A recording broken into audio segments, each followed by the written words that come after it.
అంబేద్కర్ కోనసీమ జిల్లా అమలాపురంలో ఒక ప్రభుత్వ పాఠశాల ప్రస్తుతం చర్చనీయాంశంగా మారింది.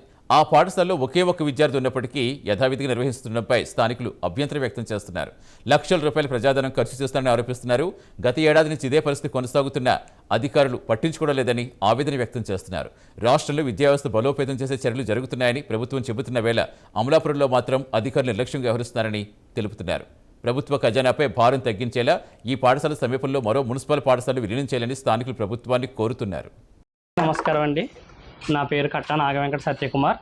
నేను శ్రీ ఆచార్య వినోబాబావే మున్సిపల్ ప్రైమరీ స్కూల్ పేరమ్మగ్రహారం నందు సెకండ్ గ్రేడ్ టీచర్గా పనిచేస్తున్నాను. 2018 ESC 2020 నందు నియమింపబడి అప్పటి నుంచి ఇప్పటి వరకు పనిచేస్తున్నానండి.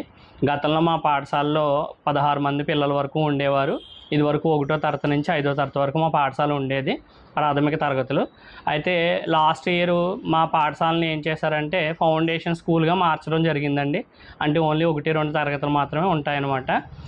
ఈ ఫౌండేషన్ స్కూల్గా మార్చిన తర్వాత మా పాఠశాలలో పిల్లల రోల్ అనేది తగ్గడం జరిగిందండి. 3-4-5 తరగతులను దగ్గరలో ఉన్న బోపాయి అగ్రహారం నందు మెర్జ్ చేయడం జరిగింది. లాస్ట్ ఇయర్ మా పాఠశాలలో 4 పిల్లలు ఉన్నారండి.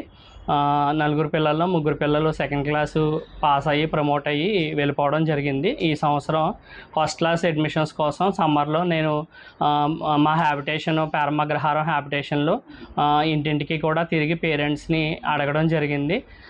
అయితే మాది అద్దె భవనంలో నడవడం కారణంగాను ఫౌండేషన్ పాఠశాల 1-2 తరగతుల కారణంగాను పేరెంట్స్ చాలామంది ఇంట్రెస్ట్ చూపించలేదని జాయిన్ చేయడానికి. అందువలన ఈ సంవత్సరం మా పాఠశాలలో ఒకే ఒక విద్యార్థి 2వ తరగతి చదువుతున్నాడు. ఆ విద్యార్థి మాత్రమే ఉన్నాడండి. సమ్మర్లో మనం తిరగడం జరిగింది సార్. ఫస్ట్ కొంతమంది ప్రామిస్ చేశారు జాయిన్ చేస్తామని. అయితే తర్వాత మళ్ళీ వాళ్ళ ఇద్దరు పిల్లలు ఉంటున్నారండి ప్రతి పేరెంట్కి. ఒక స్టూడెంట్ 3rd క్లాస్ కానీ 4th క్లాస్ కానీ చదువుతున్నాడు, ఇంకో స్టూడెంట్ ఫస్ట్ క్లాసు చదువుతున్నాడు.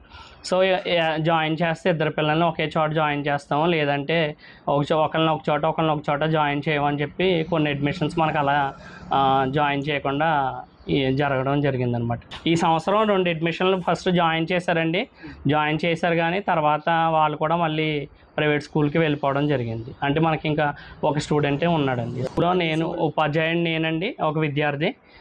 మున్సిపల్ ఆయా ఒకళ్ళు ఉంటారు.